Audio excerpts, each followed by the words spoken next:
Hello guys, welcome all of you. और आज हम करने जा रहे हैं इलेक्ट्रोस्टैटिक्स का पार्ट नंबर 19, जिसमें हम सीखने वाले हैं गाउस के नियम के अनुप्रयोग। और आज हम डिस्कस करेंगे गाउस के नियम का पहला अनुप्रयोग। और फर्स्ट अनुप्रयोग जो है वो है अनंत रेखीय या आवेशित तार के कारण विद्युत क्षेत्र की तीव्रता, जैसा कि टॉपिक सामने लिखा है। तो पहला अनुप्रयोग है कौन सा है, आपके पास एक अनंत आकार का तार होगा और उसको आप लोगों ने आवेशित किया हुआ है और उस तार के कारण विद्युत क्षेत्र की तीव्रता हमें ज्ञात करनी है। पहली बात सुनो ध्यान से, हम क्या करेंगे, हम सबसे पहले तीव्रता की दिशा निकालेंगे, उसके बाद में परिमाण निकालेंगे। तो ये जो डेरिवेशन है हम इसको दो भागों में तोड़ेंगे, पहले इसकी दिशा निकालेंगे, उसके बाद में इसका परिमाण ज्ञात करेंगे। ठीक है, तो सबसे पहले हम क्या करेंगे, दिशा। तो सबसे पहले जो इसका फर्स्ट पार्ट है वो है विद्युत क्षेत्र की दिशा ज्ञात करना। बोलो क्या ज्ञात करना, विद्युत क्षेत्र की दिशा ज्ञात करना। विद्युत क्षेत्र की दिशा ज्ञात करना। देखो दिशा कैसे ज्ञात करेंगे वो सुनेंगे आप ध्यान से। तो सबसे पहले टॉपिक के अनुसार हमें क्या लेना है, एक अनंत रेखीय तार लेना है, आवेशित तार लेना है जिसका आकार, जिसकी लंबाई कितनी है, अनंत है। तो ये लीजिए मैंने एक तार ले लिया, अनंत आकार का तार। ठीक, ओके। और इस तार को क्या करना है, हम लोगों को आवेशित करना है। मैं मानता हूं ये धनावेश से आवेशित है। कौन से आवेश से आवेशित है, धन आवेश से। ये लीजिए धनावेश से आवेशित कर दिया हमने इसको। ठीक, ओके। आप एक चीज सोचना, ये कौन सा वितरण है, रेखीय आवेश वितरण है, पृष्ठीय है या आयतन है। सर ये रेखीय आवेश वितरण है। क्यों? क्योंकि हमने लंबाई के अंदर इस आवेश को वितरित किया गया है, तो ये रेखीय आवेश वितरण है। आप जानते हैं रेखीय आवेश वितरण में जो भौतिक राशि काम में आती है वो होता है रेखीय आवेश घनत्व, जिसको हम लोग क्या बोलते हैं, लेमडा। इसका मतलब ये हुआ कि लेमडा इस पर एक समान रूप से वितरित किया गया है। बात समझ में आ गई आपको? ओके। अब हम क्या करने वाले हैं, हमें विद्युत क्षेत्र की दिशा ज्ञात करनी है। तो दिशा ज्ञात करने के लिए मैं कुछ स्टेप्स बता रहा हूं, तुम लोगों को उनको फॉलो करना है। तो सबसे पहले आप इस तार का कोई मध्य बिंदु चूज कर लेंगे। मैं मानता हूं इस तार का मध्य बिंदु ये है, जिसको मैंने क्या नाम दिया है, ओ। ठीक है, ओके। और इस तार के मध्य बिंदु O से कितनी दूरी पर, R दूरी पर कोई बिंदु P है, जहां हमें क्या ज्ञात करनी है, विद्युत क्षेत्र की तीव्रता का मान ज्ञात करना है। तो सबसे पहले हम दिशा ज्ञात करेंगे इस बिंदु पे। तो दिशा ज्ञात करने के लिए हम लोग क्या करेंगे, आप जानते हैं ये जो चालक तार है, ये आवेशित तार है, ये बहुत सारे अल्पांशों से मिलकर बना हुआ है, छोटे छोटे आवेशों, छोटे छोटे अल्पांशों से मिलकर बना हुआ है।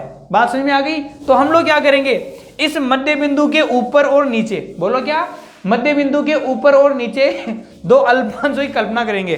तो आप लोग क्या करेंगे, इसके ऊपर की तरफ एक अल्पांश मान लीजिए ये रहा समान दूरी पर, और इतनी दूरी पर इस पे नीचे दूसरा अल्पांश ये रहा। बात समझ में आ गई? इसको मानता हूं मैं A1 अल्पांश और इसको मानता हूं मैं A2 अल्पांश। ठीक, अच्छा। अब क्या करेंगे, अगर अल्पांश है तो इस पर जो आवेश है वो भी अल्प आवेश होगा, तो इस पे आवेश कितना होगा, dq, और इस पे भी आवेश कितना होगा, dq आवेश। बात समझ में आ गई? ओके। अब हम इन अल्पांश के कारण बिंदु P पर तीव्रता देखेंगे। तो देखो ध्यान से, इस अल्पांश के कारण इस बिंदु पर तीव्रता किधर होगी, इस तरफ होगी, बाहर की तरफ। ये लीजिए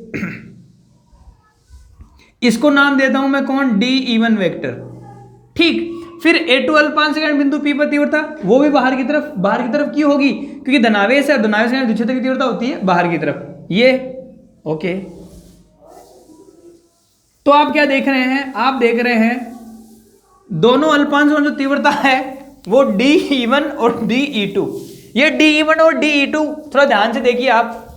हमें पता है आवेश के कारण विद्युत क्षेत्र की तीव्रता होती है E बराबर KQ/R², यही होती है।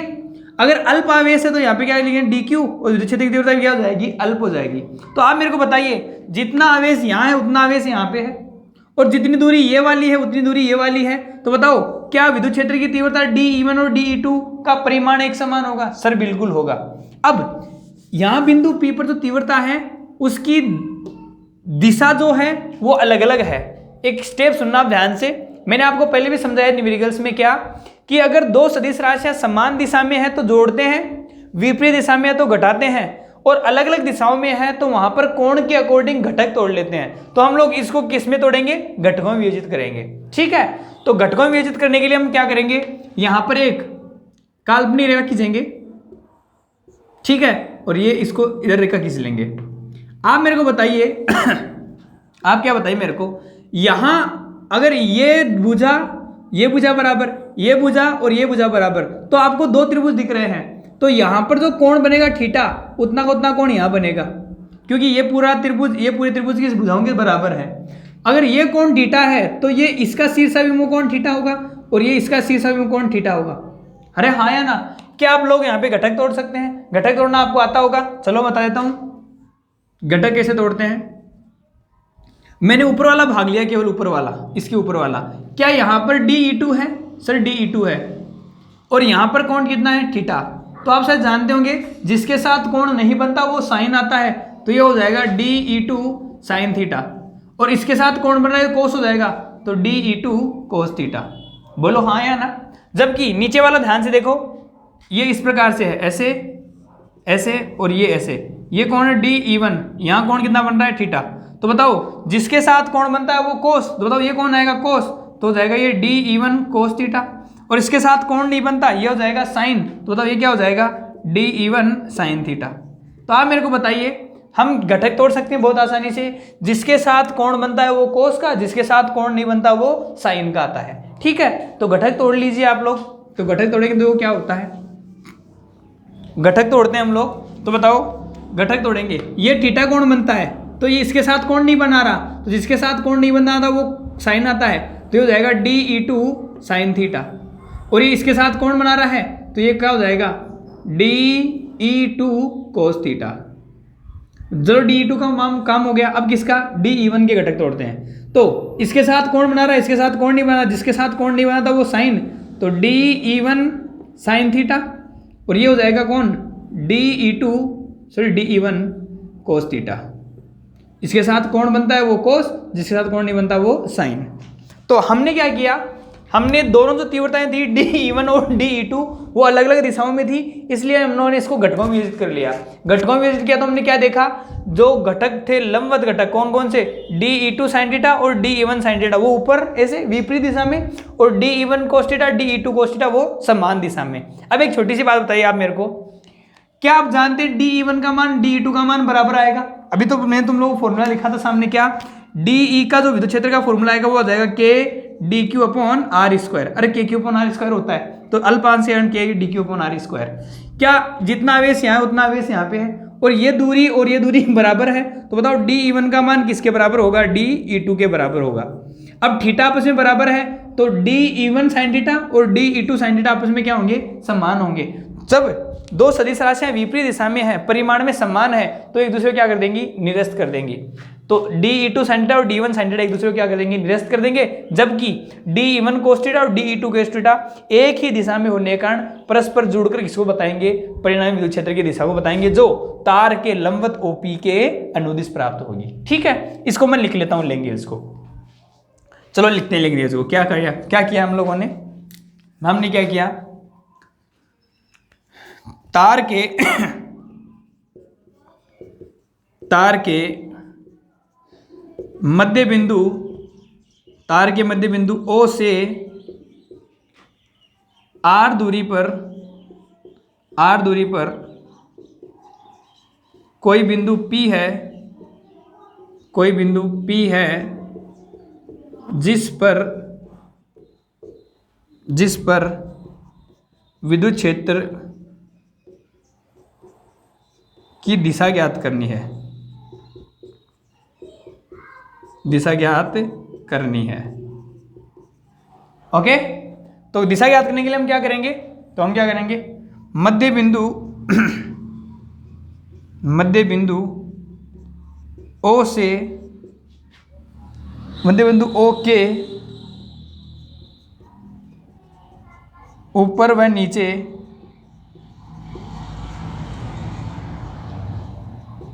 दो अल्पांश A1 व A2 के कारण विद्युत क्षेत्र, बोलो कौन कौन? DE1 और DE2, DE1 वेक्टर एवं DE2 वेक्टर अलग अलग दिशा में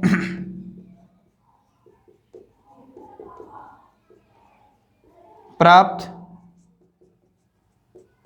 होते हैं। ठीक है, अलग दिशा में प्राप्त हो गया। अब हमें क्या करना पड़ेगा, हमें घटकों में विजित करना पड़ेगा। तो क्या लिखेंगे, जब DE1 एवं DE2 को घटकों में वियोजित किया जाता है, जब हमने किस में वियोजित किया, इसको घटकों में वियोजित किया जाता है, तब इनके लंबवत घटक बोलो कौन कौन, DE1 साइन थीटा एवं DE2 साइन थीटा परिमाण में समान व दिशा में विपरीत होने के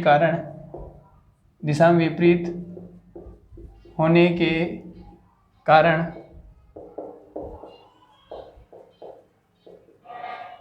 एक दूसरे को निरस्त कर देते हैं।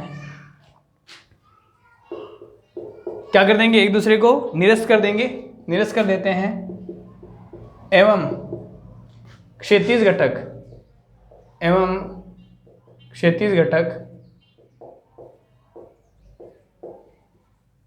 एक ही दिशा में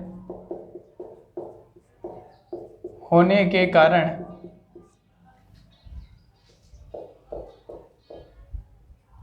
परस्पर जुड़कर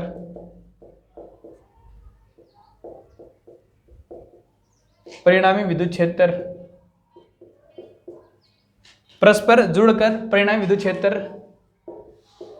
की दिशा को व्यक्त करते हैं। बताओ क्या बताएंगे, D1 कोष्ठक D2 कोष्ठक दोनों एक ही दिशा में है तो जुड़ जाएंगे और परिणामी दिशा को व्यक्त करेंगे। दूसरी दिशा कैसे होगी, तार के लंबवत OP के अनुदिश करते हैं, जो तार के लंबवत OP के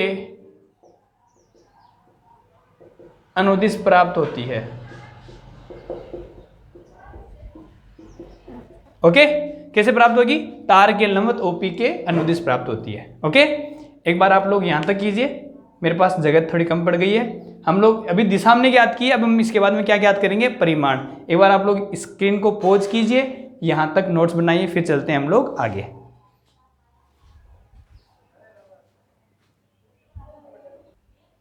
अब हम ज्ञात करेंगे तार के कारण विद्युत क्षेत्र का परिमाण। ठीक है, तो क्या ज्ञात करना, विद्युत क्षेत्र का परिमाण ज्ञात करना, विद्युत क्षेत्र का परिमाण ज्ञात करना, परिमाण ज्ञात करना। ओके, अब हम क्या ज्ञात करेंगे, विद्युत क्षेत्र का परिमाण। पहले हमने दिशा निकाल ली जो किधर प्राप्त हुई, तार के लंबवत OP के अनुदिश। अब हम क्या ज्ञात करेंगे, परिमाण। चलो निकालते हैं। परिमाण निकालेंगे गाउस के नियम से। किसके सहायता से, गाउस के नियम से। और आपको पता है गाउस ने जो अपना नियम दिया था वो ये था क्या, फाई बराबर किसी बंद पृष्ठ से संबंधित कुल आवेश, कुल फ्लक्स का मान, उसमें निहित सभी आवेशों का बीजगणितीय योग, और उसके नीचे क्या आएगा, निर्वात की विद्युतशीलता का भाग लगा देंगे। ठीक है, ये कौन सा नियम था, गाउस का नियम। लेकिन हमें पता है, हमें क्या पता है, इसमें तो विद्युत क्षेत्र की तीव्रता आ ही नहीं रही, ये तो कौन आ रहा है, फ्लक्स का मान आ रहा है। हमें क्या याद करनी है, विद्युत क्षेत्र की तीव्रता। तो क्या आपके पास ऐसा कोई फॉर्मूला जिसमें फ्लक्स आए, विद्युत क्षेत्र की तीव्रता आए? बिल्कुल सर है, फ्लक्स का गणितीय रूप। बोलो क्या होता है, फाई ई बराबर होता है E vector dot S vector. और अगर क्षेत्रफल अल्प हो तो यहाँ पे क्या लगा देंगे, डी एस, और फाई क्या हो जाएगा, डी फाई। संपूर्ण निकाल क्या करेंगे इसका, समाकलन। तो समाकलन फाई बराबर क्या हो जाएगा, integration E vector dot D S vector. बोलो हाँ या ना।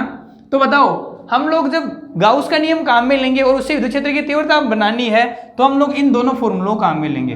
बात समझ में आ गई आप लोगों को, इन दोनों फॉर्मूलों काम में लेते हैं हम लोग विद्युत क्षेत्र की तीव्रता निकालेंगे। बट एक बात और है, गाउस का जो नियम है वो बंद पृष्ठ के लिए लागू होता है। कौन से बंद पृष्ठ के लिए? बंद पृष्ठ, मतलब वहां पे हम लोगों को गाउसियन पृष्ठ की कल्पना करनी पड़ेगी। ठीक है, तो देखो कैसे। सबसे पहले जो टॉपिक है वही चलेंगे। अनंत आकार का तार था, तो ये लीजिए आपके पास अनंत आकार का तार। बोलो हाँ या ना। इस पे कौन सा आवेश दिया था आप लोगों ने? धनावेश। ये लीजिए धनावेश दे दिया हमने इसको।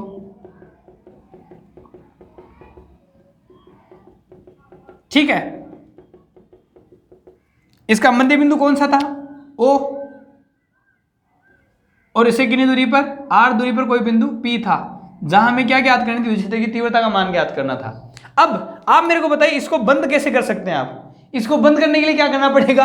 एक तो इधर रेखा खींच दो, एक कितनी इधर रेखा खींच दो, तो खींच दीजिए। बताओ क्या करेंगे? यहां रेखा खींच दी मैंने, और मैंने यहां रेखा खींच दी। अब आप बोलोगे सर ये इधर से वो इधर से बंद नहीं हुआ, इधर से ओपन रह गया, इसको भी बंद कर दो।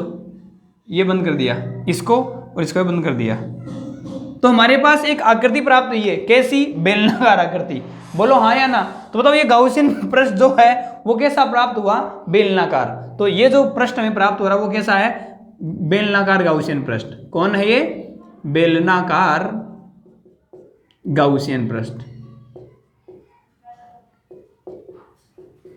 बेलनाकार गाउसियन पृष्ठ। ओके, इसको ठीक लिखो, ये गाउसियन है, गाउसियन पृष्ठ।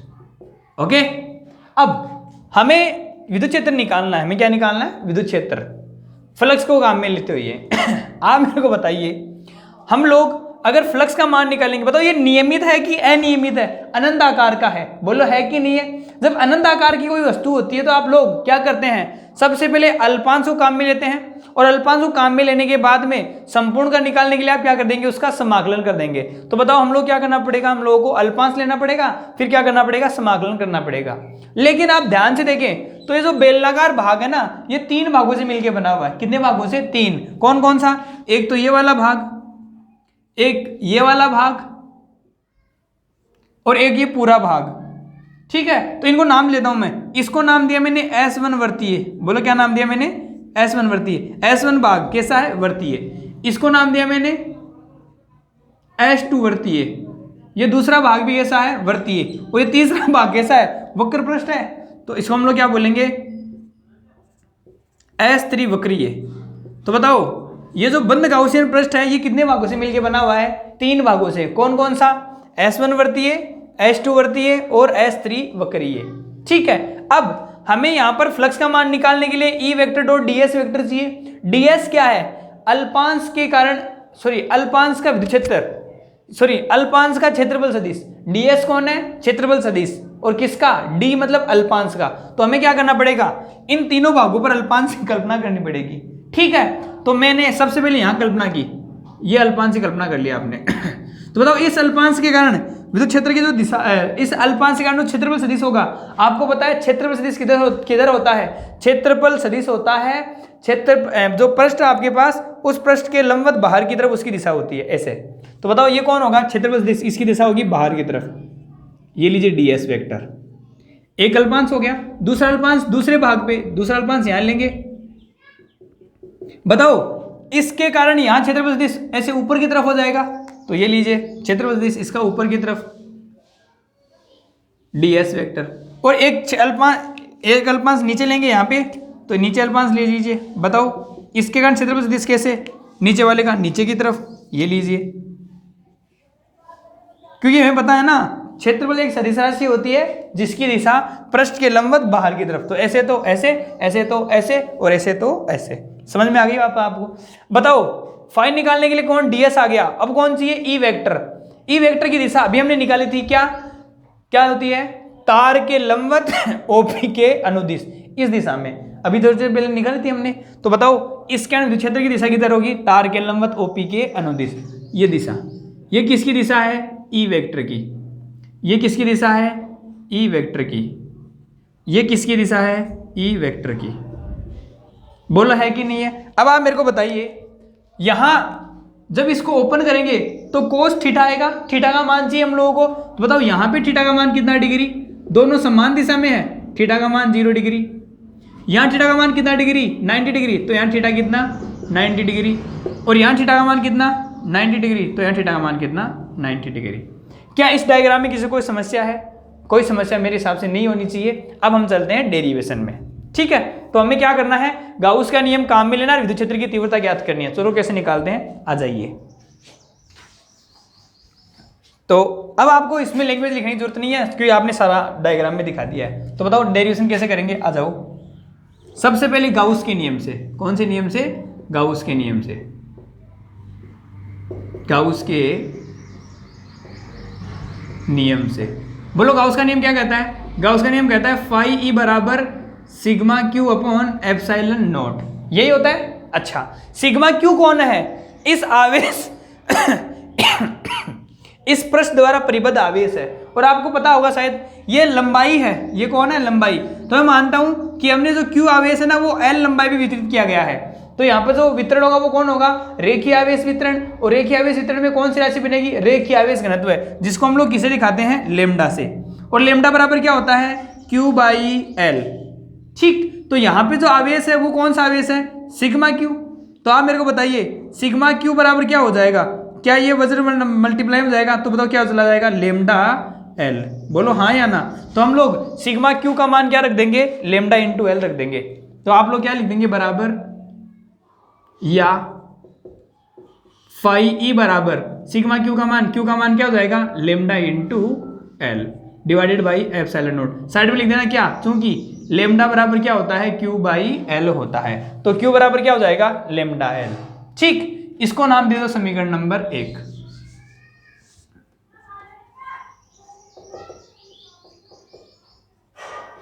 ओके, अब गाउस का नियम हमने लगा दिया, लेकिन हमें तो क्या चाहिए? विद्युत क्षेत्र की तीव्रता चाहिए। विद्युत क्षेत्र की तीव्रता फ्लक्स के रूप में चाहिए, ठीक है। तो फ्लक्स का रूप, इससे संबंधित फ्लक्स का मान बता सकते हैं आप लोग? तो हम लोग क्या लिखेंगे? चूंकि गाउसियन पृष्ठ से संबंधित फ्लक्स फाई बराबर क्या होगा? फाई ई बराबर वो होगा integration E vector dot D S vector, यही होगा। और आपने गाउसियन पृष्ठ की बात की है ना, बंद पृष्ठ की बात की है, तो बंद पृष्ठ के लिए आप क्या कर देंगे? समाकलन का बंद पृष्ठ कर देंगे। बात समझ में आ गई? अच्छा, फिर मैंने क्या कहा कि हम लोग इस पूरे भाग को कितने भागों में तोड़ रखे? बंद पृष्ठ को 3 भागों में। तो एक लाइन लिखते हैं, चूंकि बंद गाउसियन पृष्ठ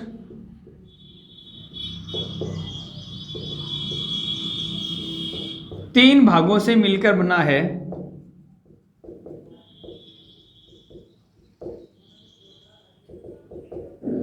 बंद गाउसियन पृष्ठ कितने भागों से मिलकर बना है? 3 भागों से। तो जो टोटल फ्लक्स होगा वो तीनों भागों का योग हो जाएगा।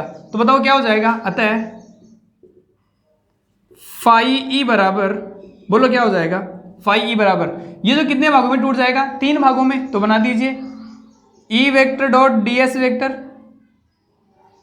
Plus E vector dot D S vector plus E vector dot D S vector. और बताओ पहला भाग कौन सा? S1, दूसरा भाग कौन सा? S2, और तीसरा भाग कौन सा? S3। बोलो समझ में आया कि नहीं आया? ओके, अब ये फ्लक्स का मान आ गया, ये फ्लक्स का मान आ गया, समीकरण नंबर 2। इन दोनों समीकरणों को काम में लेके हम लोग किसका मान निकालेंगे? यहाँ से E का। तो हम लोग क्या लिखेंगे? समीकरण 1 व 2 से। बताओ क्या हो जाएगा? हमें E का मान निकाल दो, E को एक तरफ उसको एक तरफ। तो बताओ क्या हो जाएगा? समीकरण 1 और 2 से E vector dot D S vector plus ये कौन किसके लिए? S1 के लिए। फिर plus E vector dot D S vector किसके लिए? S2 के लिए। Plus E vector dot D S vector बोलो किसके लिए? S3 के लिए। बराबर ये किसके बराबर? फाई के बराबर। मतलब किसका मान? ये बोलो कौन? Lambda L upon epsilon not. यहां तक साइड किसी कोई डाउट नहीं होगा। अब जब अपन इसको ओपन करेंगे तो ये खुलेगा E D S cos theta, ये भी खुलेगा E D S cos theta, ये भी खुलेगा E D S cos theta. आप देखो ध्यान से, S1 के पास ये रहा S1, थीटा का मान कितना? 90। तो इसको ओपन करो, बताओ क्या खुलेगा? ई डी एस कोस 90 प्लस इसको ओपन करो, क्या खुलेगा? ई डी एस कोस 90 प्लस इसको ओपन करो, क्या होगा EDS और S3 के पास थीटा का मान कितना है 0, तो बताओ क्या EDS cos 0 बराबर क्या lambda L upon epsilon not. चलें आगे, बताओ cos 90 का मान कितना 0, इस cos 90 का मान कितना 0 प्लस cos 0 का मान होता है 1, तो क्या आ जाएगा EDS बराबर कितना lambda L upon epsilon not. बात समझ में आ गई? ओके, अब हमें पता है तो 0 0 हो गया और ये EDS। आप बताइए मेरे को इस अल्पांश बिंदु P पर तीव्रता होती है k cube upon r square, k cube upon r square, k cube upon r square, k cube upon r square, k cube upon r square. तो क्या जितनी तीव्रता यहां है उतनी तीव्रता यहां पे है, उतनी तीव्रता यहां पे है। इसका मतलब ये हुआ, बताओ E क्या है नियत है, जिसकी वैल्यू हमेशा सेम होती है वो नियत होता है, और नियत कहां जाएगा बाहर, तो नियत आ गया आपके पास बाहर। अंदर कौन बचा DS बराबर कौन लेमडा अपॉन एप्सिलॉन नॉट। अब किसका समाकलन करना है हम लोगों को DS कौन है, अब ये DS कौन सा बचा, ये वाला कि ये वाला, सर ये वाला बचा है DS। अब ये DS है, ये तो अल्पांश है ना, हमें तो क्या चाहिए पूरा चाहिए, और पूरा कौन आएगा वक्र पृष्ठ, तो हम लोग को क्या लिखना है यहाँ पे बेलन के वक्र पृष्ठ का क्षेत्रफल, और वो कितना होता है 2 पाई RL। तो हम एक लाइन लिख देंगे, चूंकि समाकलन ऑफ DS का जो मान होता है वो होता है क्या 2 पाई RL। याद रखेंगे बेलन का जो वक्र पृष्ठ का क्षेत्रफल होता है वो कितना होता है 2 पाई RL, बचपन में आपने सीखा होगा। तो इसकी जगह हम लोग क्या लिख देंगे 2 पाई RL, तो बताओ क्या हो जाएगा तब E इंटू 2 पाई RL बराबर कितना lambda L upon epsilon not. क्या L से L कैंसिल, बिल्कुल L से L कैंसिल। बताओ क्या हो जाएगा E बराबर ऊपर कौन लेमडा अपॉन नीचे कौन एप्सिलॉन नॉट। क्या इसको मैं नीचे भेज दूं तो भेज दीजिए, बताओ कितना 2 पाई R। हाँ या ना। एक छोटी सी देखिए आप ध्यान से, मैं इसको ऐसे लिख सकता हूँ E बराबर लेमडा अपॉन देखो इसको लिखो आप लोग क्या 2 pi epsilon not into R, ऐसे लिख सकते हैं। और एक बात कर लो, क्या इसको मेरे कहने से एक बार ऊपर नीचे 2 से गुणा कर लो। किससे गुणा कर दो ऊपर नीचे 2 से। जब इसको आप ऊपर नीचे 2 से गुणा करेंगे तो ये लीजिए 2 और ये लीजिए नीचे 2, ठीक है। बताओ कितना आ जाएगा E बराबर ऊपर हो जाएगा 2 लेमडा, नीचे हो जाएगा कितना 4 pi epsilon not into R। और आप देख रहे हो ध्यान से, क्या नीचे आपको दिख रहा है 1/4 पाई एप्सिलॉन नॉट, और 1/4 पाई एप्सिलॉन नॉट का मान होता है K। तो बताओ क्या बन जाएगा ऊपर K बन जाएगा, तो क्या माना जाएगा 2K लेमडा अपॉन R। तो बताओ E का मान कितना आ गया 2K लेमडा अपॉन R। अरे हाँ या ना, ये क्या आ गई विद्युत क्षेत्र की तीव्रता। ये फॉर्मूला भी ठीक है, वैलिड है, इसको कोई गलत नहीं बताएगा, बट ये इजी है कौन सा 2K लेमडा अपॉन R याद रखने में। एक छोटी सी बात देखिए आप ध्यान से, जो विद्युत क्षेत्र आ रहा है वो किस प्रकार से निर्भर कर रहा है। आप बोलेंगे सर विद्युत क्षेत्र जो आ रहा है वो लेमडा रेखीय आवेश घनत्व के समानुपाती है और दूरी के व्युत्क्रमानुपाती है। मतलब अगर मैं यहाँ पर आपको बनाऊं कि आप मेरे को बना के बताओ ER वक्र, तो कैसे बनेगा, तो बताओ यहां लेंगे आप E और यहां लेंगे आप R। बताओ समानुपाती है कि व्युत्क्रमानुपाती है, सर व्युत्क्रमानुपाती। व्युत्क्रमानुपाती अगर आप बनता है ये वाला। बात समझ में आ गया आप लोगों को। और लेमडा कैसे है ये समानुपाती है। इसका मतलब ये हुआ कि रेखीय आवेशित तार के विद्युत क्षेत्र का जो मान होता है वो दूरी के तो व्युत्क्रमानुपाती होता है और रेखीय आवेश घनत्व के समानुपाती होता है। बात समझ में आ गई आप लोगों को। अच्छा, अगर आप इसको सदिश रूप में व्यक्त करना चाहें तो ये E वेक्टर बराबर हो जाएगा, बोलो क्या 2K लेमडा अपॉन R, और यहाँ पर लगा देंगे हम लोग एकांश देश, जिसको हम लोग क्या बोलते हैं, या तो R कैप लगा दो या N कैप लगा दो, जो आपकी मर्जी है वो लगा सकते हो यहाँ पर, ठीक है, एकांश देश के रूप में।